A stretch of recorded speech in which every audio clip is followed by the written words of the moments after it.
علیکم ورحمۃ اللہ وبرکاتہ۔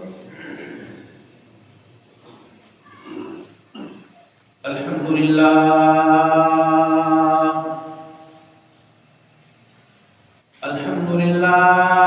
نحمده ونستعينه ونستغفره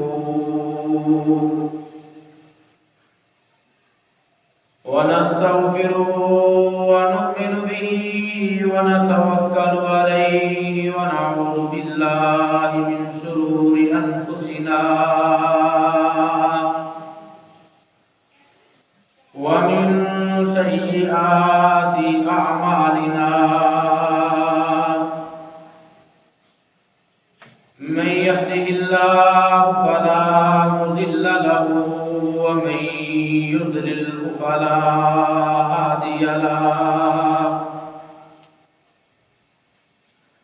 ونشهد أن لا إله إلا الله وحده لا شريك له،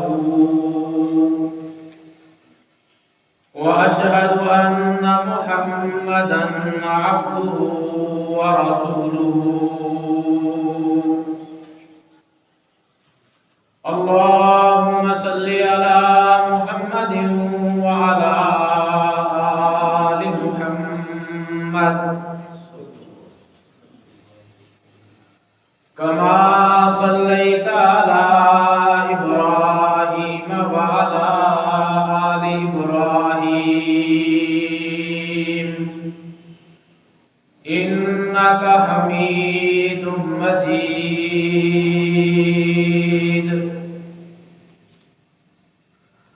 اللهم بارك على محمد وعلى آل محمد كما باركت على إبراهيم وعلى آل إبراهيم إنك حميد مجيد.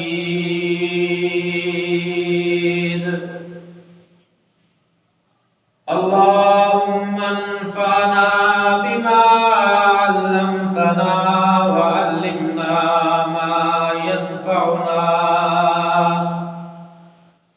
ما ينفعنا وزدنا علما.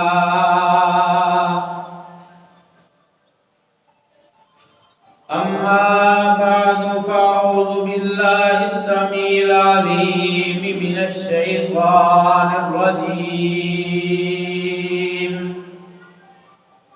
بسم الله الرحمن الرحيم.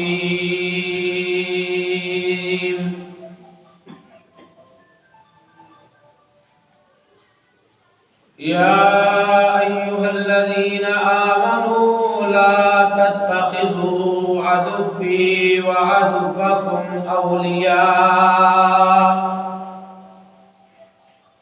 تلقون إليهم بالمودة وقد كفروا بما جاءكم من الحق. وقال الله تعالى في مقام آخر: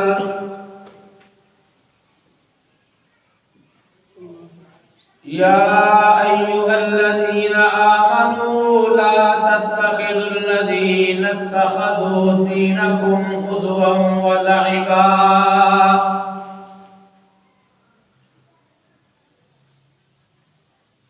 وقال النبي صلى الله عليه وآله وسلم: إن الله تعالى قال: من عاد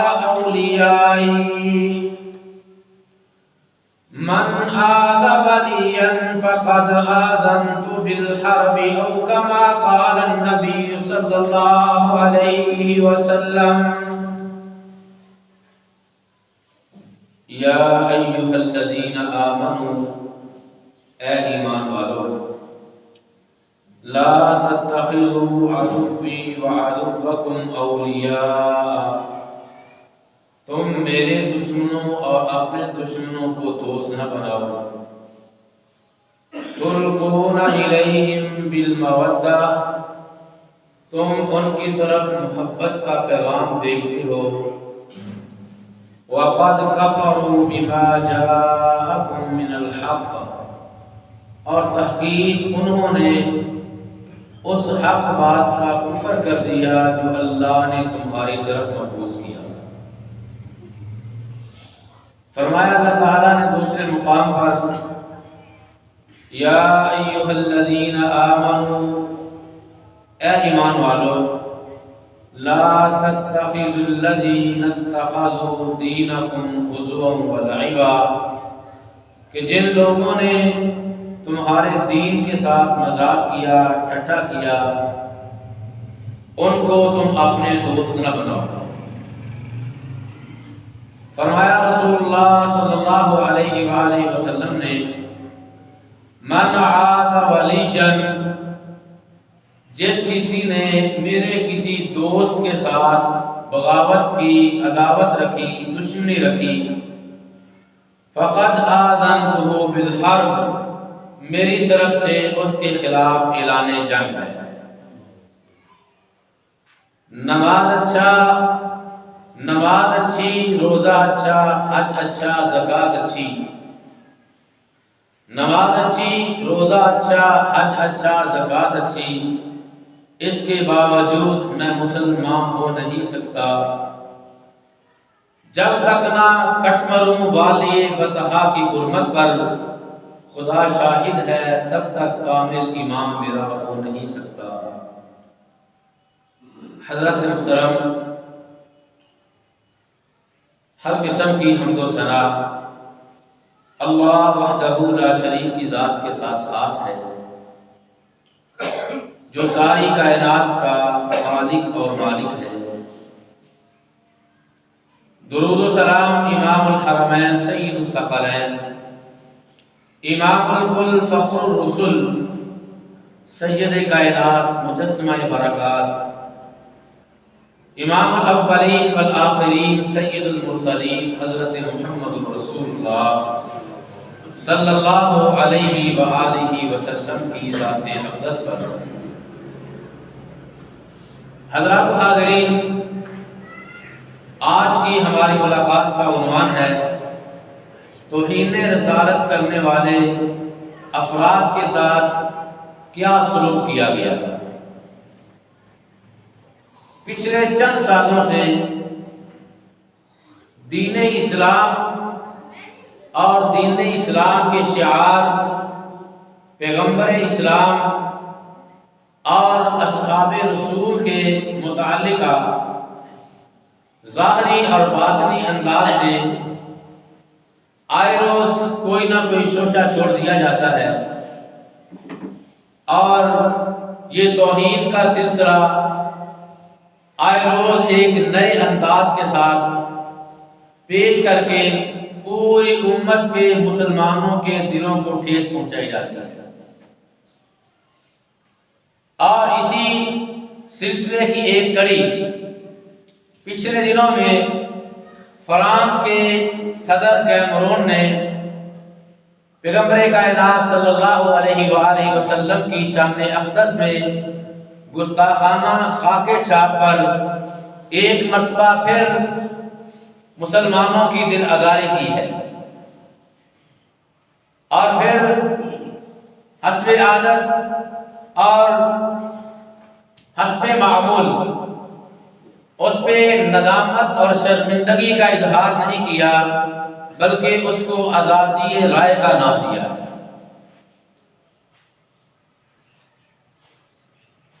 اس کے اس رویے کے خلاف پوری دنیا کے مسلمان انفرادی اور اجتماعی طور پر سراپا احتجاج ہے۔ توہین رسالت کے حوالے سے دو چیزیں، دو رویے، دو انداز ہمارے سامنے آتے ہیں۔ ایک تو وہ فرد ہے جو واقعتاً توہین رسالت کا مرتکب ہوتا ہے، اور ایک وہ فرد ہے جو توہین رسالت کے قانون کا ناجائز فائدہ اٹھاتا ہے۔ اس سلسلے میں دونوں مجرم ہیں۔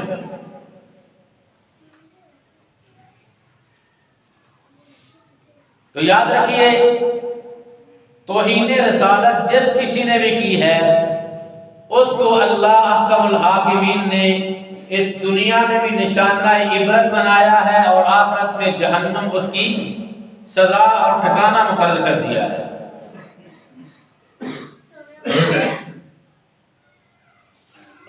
دو واقعے، دو انداز، دو رویے، ایک تو کیمرون کا رویہ ہمارے سامنے آیا اور ایک 2-3 دن پہلے قائد آباد کے ایک بینک سیکیورٹی گارڈ نے بینک مینیجر کے اوپر توہین رسالت کا الزام لگا کر اس کو قتل کر دیا۔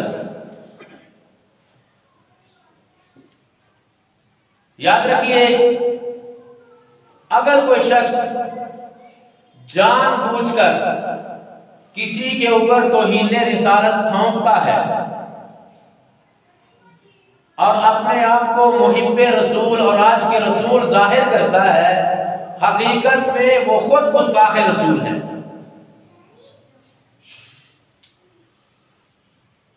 اور ایک طرف ہمارا رویہ یہ ہے،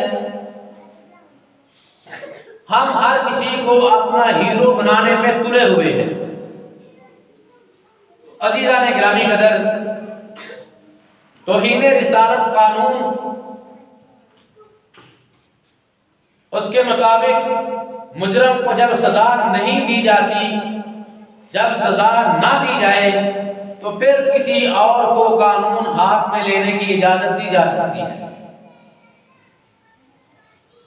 تو آج کی نشست میں میں یہ بات عرض کرنا چاہتا ہوں کہ عہد نبوی سے لے کر آج تک جتنے لوگوں نے توہین رسالت کی ہے ان کا انجام کیا ہوا ہے، اور جب کسی نے توہین رسالت کے جرم کا ارتکاب کیا اس دور کے مسلمانوں کا رویہ کیا رہا ہے، اور آج میرے اور آپ کے معاشرے کے افراد کا رویہ کیا ہے، یہ چند باتیں انشاءاللہ الرحمن آج کے اس نشست میں انتہائی اختصار کے ساتھ عرض کرنے کی کوشش کروں گا۔ عہد نبوی کا جو سب سے پہلا گستاخ رسول ہے اس کا نام ہے ابو لہب۔ اس نے گستاخی کب کی؟ جب نبی مہربان صلی اللہ علیہ وآلہ وسلم نے کوہ صفا پہ کھڑے ہو کر اہل مکہ کو لا الہ الا اللہ کی دعوت دی۔ کتب سیر میں بات بڑی ڈیٹیل کے ساتھ بیان کی گئی ہے کہ جب اللہ تعالیٰ نے ان آیات کو نازل فرمایا وَأَنذِرْ عَشِيرَتَكَ الْأَقْرَبِينَ یا ایھا المدثر قم فانذر وربک فکبر، جب اللہ نے کھلی اور اعلانیہ تبلیغ کے احکامات جاری فرمائے تو تاجدار مدینہ علیہ السلام کوہ صفا پہ کھڑے ہو کر آواز لگاتے ہیں جو اہل عرب عموماً آواز لگایا کرتے تھے، یا صباحا۔ جب یہ آواز لگائی جاتی تو لوگ سمجھتے کہ جس بندے نے آواز لگائی ہے وہ ایک مصیبت میں گرفتار ہے یا بہت اہم بات کرنا چاہتا ہے۔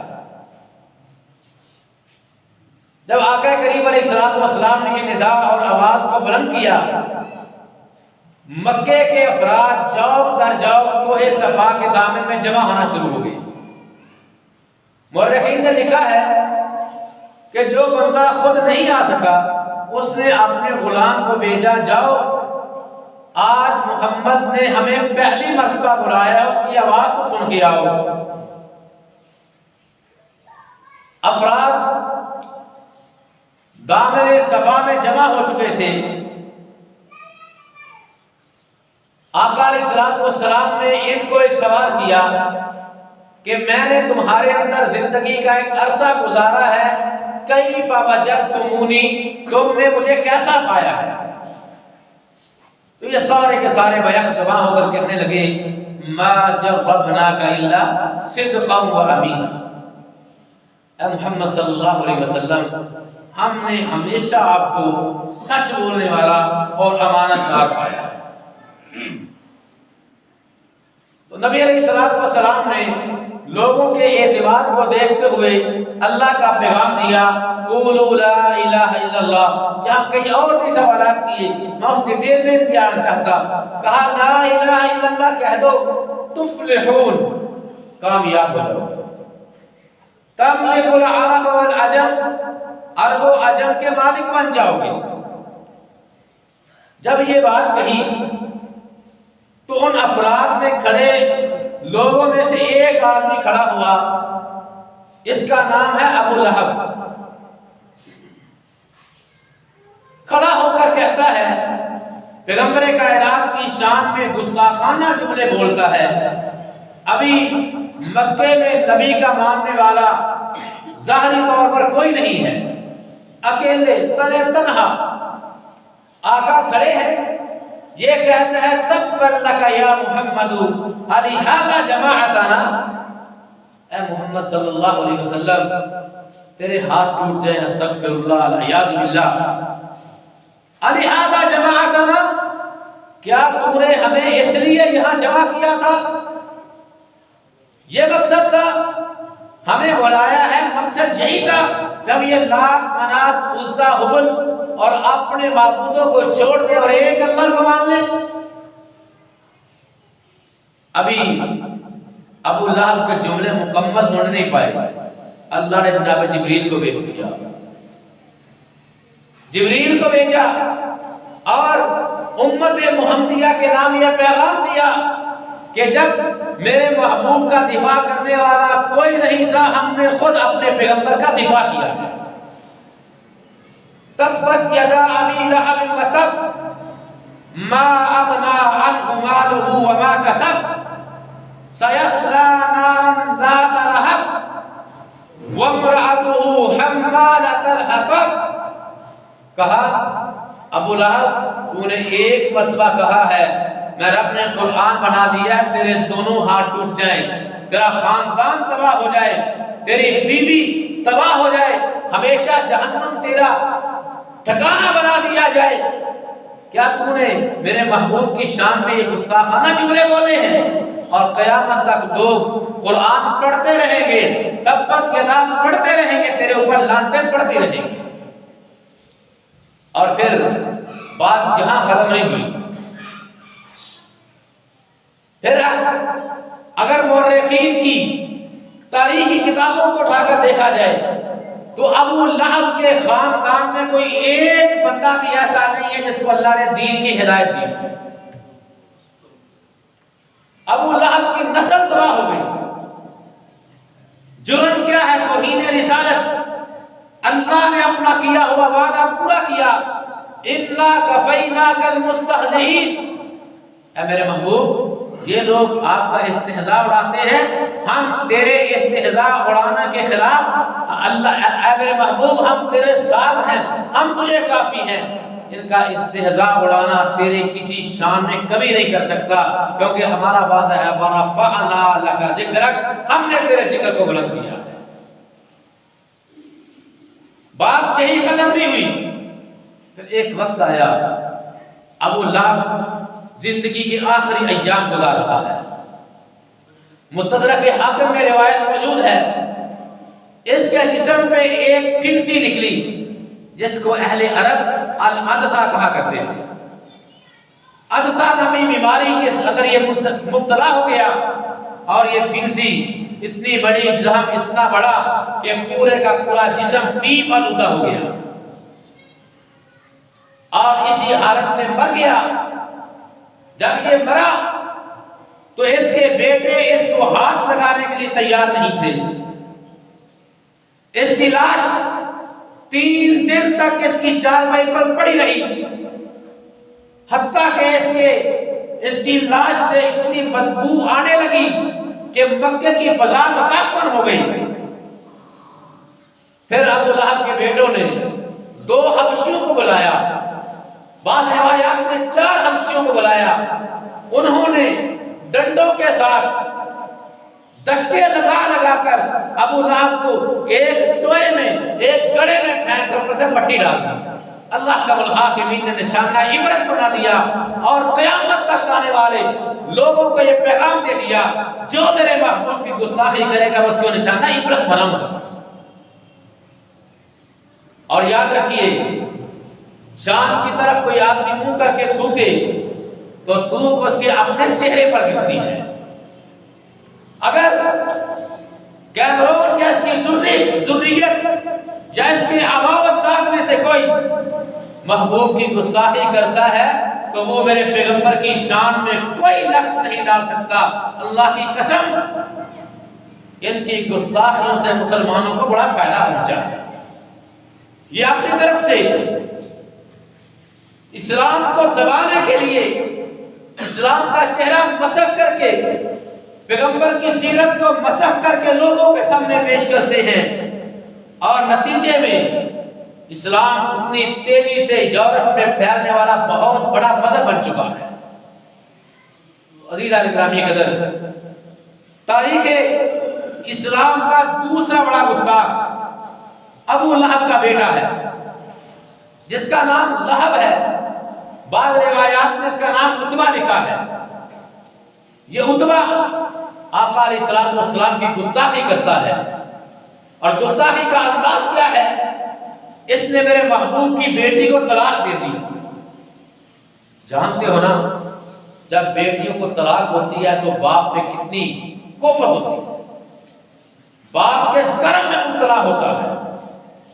میرے محبوب کی بیٹی کو طلاق دیتا ہے اور طلاق پہ اکتفا نہیں کرتا، میرے پیغمبر کے چہرے پہ تھوکنے کی کوشش کرتا ہے۔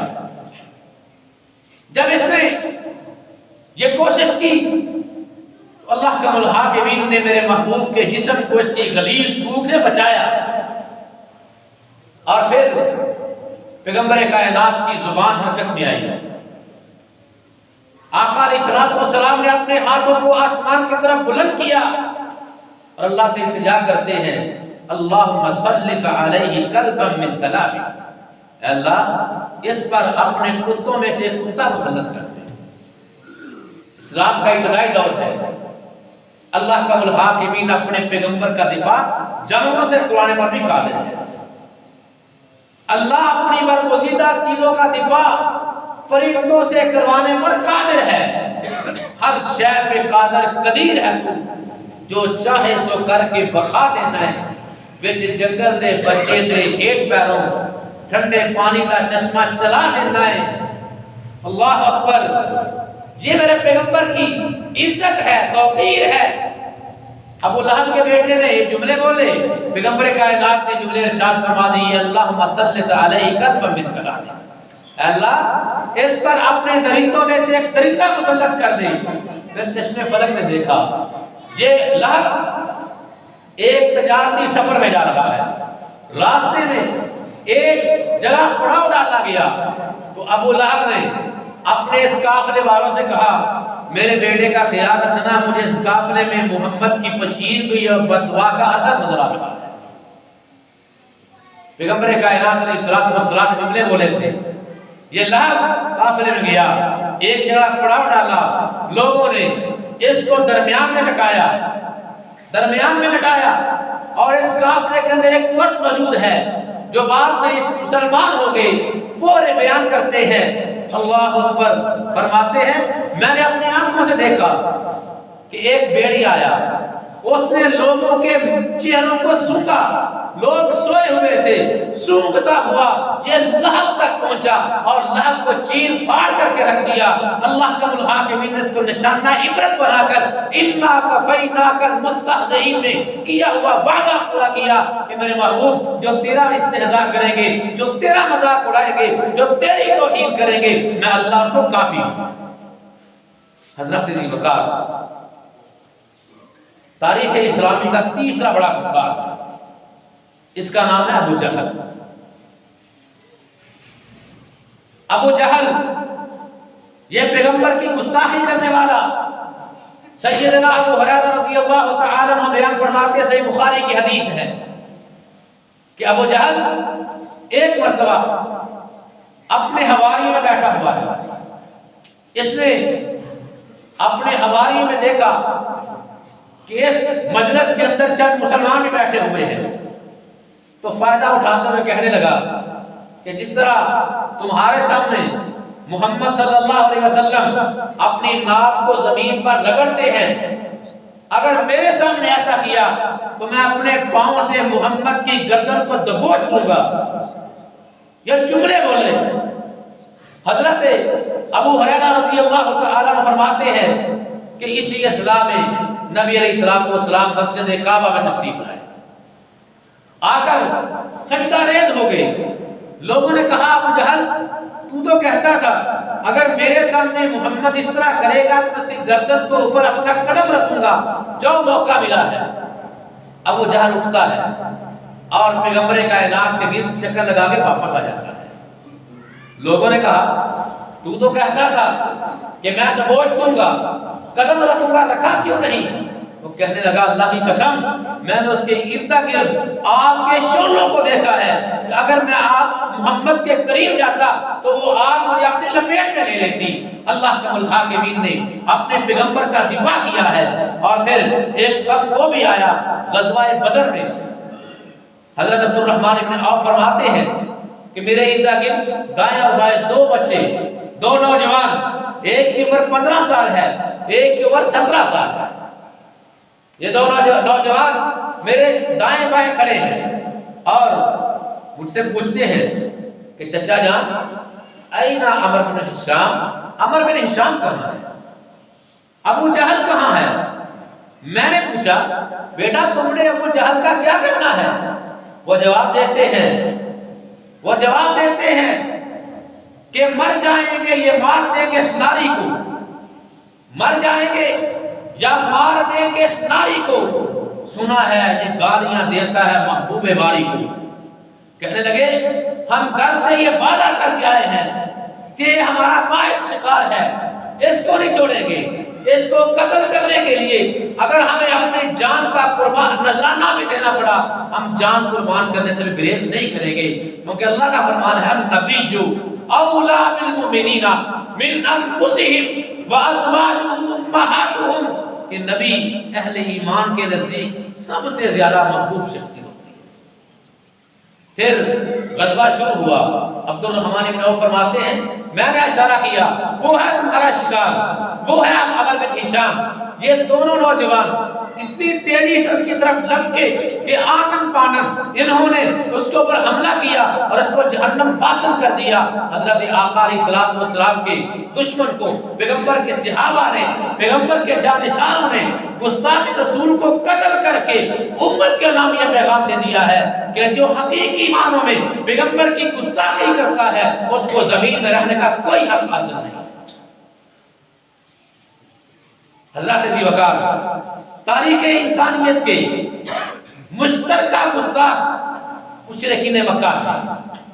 جب پیغمبر کائنات کا آخری بیٹا ابراہیم فوت ہوا، ابراہیم فوت ہو گئے رضی اللہ تعالیٰ عنہ، تو یہ کہنے لگے کہ آج کے بعد محمد دم کٹا ہو گیا یا باللہ، نسل ختم ہو گئی، نام لینے والا کوئی نہیں رہے گا، نام ختم ہو گیا۔ کائنات کے رب کو جلال آیا، اللہ نے قرآن نازل کر دیا اِنَّا أَعْطَيْنَاكَ الْكَوْثَرَ فَصَلِّ لِرَبِّكَ وَانْحَرْ إِنَّا شَانِئَكَ هُوَ الْأَبْتَرُ۔ اے میرے محبوب یہ آپ کو بے نسلہ کہہ رہے ہیں، اگر ان کی نسل جائے نہیں مجھے رب کس نے کہنا ہے؟ اگر ان کا نام ختم نہ ہوا تو مجھے رب کس نے کہنا ہے؟ 1450 سال گزر گئے، آج تک ابو لہب نام نظر نہیں آیا۔ کافر بھی اپنے بیٹے کا نام ابو لہب رکھنے کے لیے تیار نہیں ہے، کافر بھی اپنے بیٹے کا نام ابو جہل رکھنے کے لیے تیار نہیں ہے۔ نسل ختم ہو گئی، نام ختم ہو گیا، لیکن میرے محبوب کا نام دنیا میں نہیں، قیامت کے دن نہیں، جنت میں بھی میرے پیغمبر کا تذکرہ ہوگا، میرے پیغمبر کا چرچا ہوگا، کیونکہ مالک ارض و سما کا وعدہ ہے وَرَفَعْنَا لَكَ ذِكْرَكَ، اے میرے محبوب ہم تیرے ذکر کو بلند کریں۔ عزیزہ نے گرامی قدر، توہین رسالت کا ایک مرتکب، اس کا نام عبداللہ ابن ابی ہے۔ عبداللہ ابن ابی یہ منافق تھا۔ آقا علیہ السلام کے بارے میں اس نے تاریخ کے سب سے بدترین جملے بولے۔ یہ کہنے لگا لَيَخْرُجَنَّ الْأَعَزُّ مِنْهَا الْأَذَلُّ۔ اللہ کے الحاکمین نے اس کے جملوں کو قرآن بنا کر امت کے نام یہ پیغام دے دیا، انسانیت کے نام یہ پیغام دے دیا کہ لوگوں سنو، جو میرے محبوب کی گستاخی کرتا ہے میں اس کو کس طرح نشانہ عبرت بناتا ہوں۔ اس نے کہا لَيَخْرُجَنَّ الْأَعَزُّ مِنْهَا الْأَذَلُّ۔ اللہ اکبر کبیرہ۔ پھر ایک وقت ایسا بھی آیا، یہ مر گیا، کائنات کے امام کے پاس ایک درخواست آتی ہے کہ اس کا جنازہ پڑھا دو۔